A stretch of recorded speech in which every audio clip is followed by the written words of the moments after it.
So அகத்தியரை வந்து நம்ம திருமூலர் அவர்கள் பார்க்க பயணம் பண்றாரு. அப்படி பயணம் பண்ணி போகும்போது பார்த்தீங்கன்னா ஒரு இடையர் ஒருத்தர் இருக்கார். அவர் பேர் வந்து மூலன். அவர் என்ன ஆயிடுதுன்னா இறந்துடுறாரு. ஸோ அவர் மேய்ச்சிட்டு வந்த மாடுகள்லாம் என்ன ஆகுதுன்னு பார்த்தீங்கன்னா, அடடே நம்மளோட முதலாளி இறந்துட்டாரு அப்படின்னு சொல்லிட்டு அவங்க ரொம்ப கண்ணீர் வடித்து அந்த பசுக்கள்லாம் அழுறாங்க. ஸோ இதை பார்த்த நம்ம திருமூலருக்கு என்ன ஆகுது அப்படின்னு கேட்டிங்கன்னா, ரொம்ப மனம் இலகி போயிடுறாருங்க. ஸோ மனம் இலகி என்ன பண்ணுறாரு அப்படின்னு பார்த்தீங்கன்னா, அந்த பசுக்கள் அழுகிறத அவரால் தாங்க முடியல.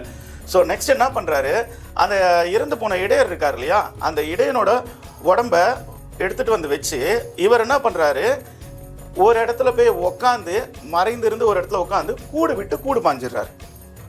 ஓகேங்களா? ஸோ இவர் இந்த இடையன் வந்து இறந்து போயிட்டாரு. இவர் இங்கேருந்து கூடு விட்டு கூடு மாஞ்சு அவரோட உடம்புல போயிட்டார்.